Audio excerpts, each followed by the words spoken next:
Inilah Injil suci menurut Matius.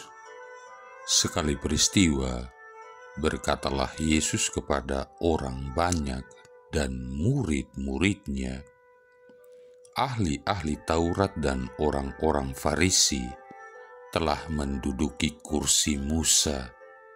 Sebab itu, turutilah dan lakukanlah segala sesuatu yang mereka ajarkan kepadamu, tetapi janganlah kalian turuti perbuatan mereka, karena mereka mengajarkan tetapi tidak melakukannya.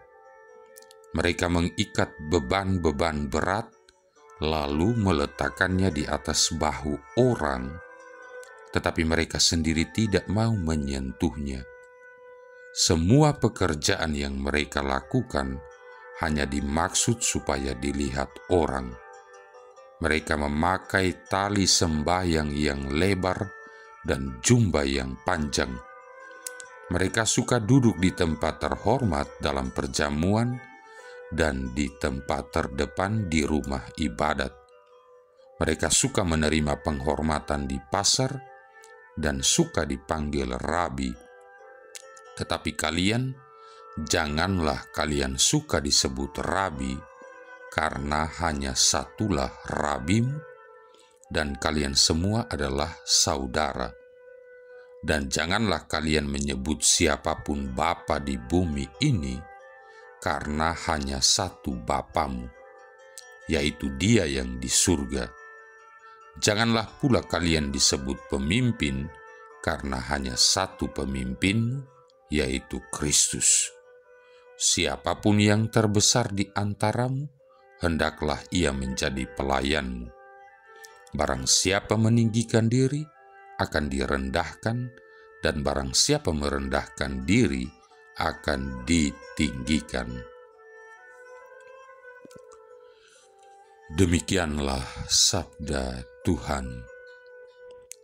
Saudara-saudari yang terkasih, kalau kita merenungkan sejenak bacaan Injil hari ini, akan ada rasa jengkel, dongkol, dan marah yang terkandung dalam kata-kata yang diucapkan Yesus tentang para ahli Taurat dan orang-orang Farisi. Orang-orang itu memegang posisi terpandang dalam masyarakat Yahudi. Mereka dihormati, namun ternyata mereka tidak lebih daripada segerombolan orang-orang munafik. Lain halnya dengan Yesus, kemunafikan tidak ada dalam kamusnya. Ia memperlakukan para ahli Taurat dan orang-orang Farisi ini secara berbeda apabila dibandingkan dengan orang banyak. Yesus melihat tindakan-tindakan dan opini-opini mereka, bukan sekedar posisi mereka di dalam masyarakat.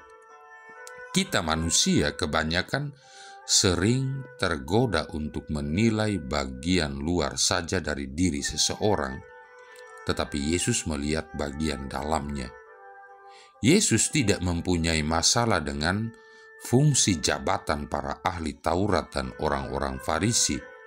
Dia bahkan mengajar orang banyak dan murid-muridnya untuk mentaati apa yang diajarkan oleh para ahli Taurat dan orang-orang Farisi itu.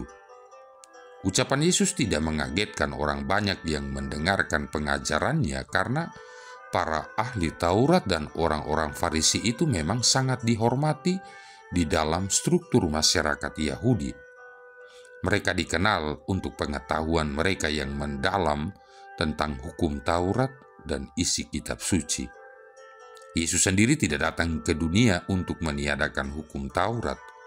Dalam khotbah di bukit, ia mengatakan, "Janganlah kamu menyangka bahwa aku datang untuk meniadakan hukum Taurat atau kitab para nabi. Aku datang bukan untuk meniadakannya, melainkan untuk menggenapinya." Matius bab 5 ayat 17. Santo Paulus bahkan menulis, Kristus adalah tujuan akhir hukum Taurat, sehingga kebenaran diperoleh tiap-tiap orang yang percaya. Roma bab 10 ayat 4. Saudara-saudari yang terkasih, yang diserang oleh Yesus bukanlah posisi terhormat para ahli Taurat dan orang-orang Farisi, bukan juga pengaruh mereka. Ia tidak menyerang para ahli Taurat untuk pengetahuan mereka tentang tradisi, melainkan cara mereka memelintir semua hal itu untuk keuntungan mereka sendiri dan membangun kesan betapa pentingnya mereka.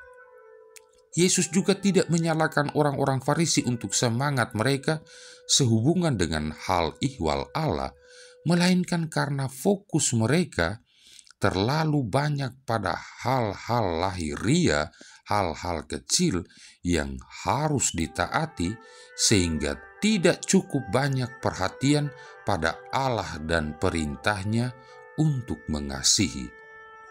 Baik para ahli Taurat maupun orang-orang Farisi berada dalam posisi di mana mereka dapat memberikan pelayanan bagi bangsa Yahudi. Mereka sesungguhnya dapat mengabdikan diri mereka untuk mendorong atau menyemangati bangsa Yahudi dalam hal doa, saling mengasihi, dan merangkul belas kasihan Allah. Sayangnya, semua ini menjadi kabur sebagai akibat dari kesombongan, egoisme, dan gila hormat mereka sendiri.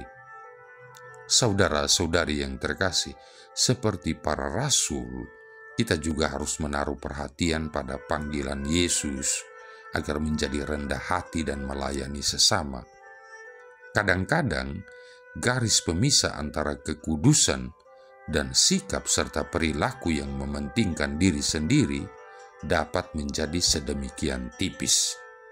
Oleh karena itu, baiklah kita menyadari bahwa semakin dekat kita dengan Yesus, semakin banyak pula kita mendengarkan suaranya dalam ajaran-ajarannya yang mendorong dan menyemangati kita, bahkan mengoreksi diri kita apabila diperlukan. Marilah berdoa. Allah Bapa Maha Mulia, semoga kemuliaan-Mu tinggal di antara kami, dan semoga kami mengakui sabda pembebasan-Mu melalui Yesus saudara kami sebapa, cahaya kemuliaan-Mu dan sabda cinta kasih-Mu. Sebab Dialah Putra-Mu Tuhan dan pengantara kami, yang bersama dengan Dikau dalam persatuan Roh Kudus hidup dan berkuasa, satu Allah sepanjang segala masa.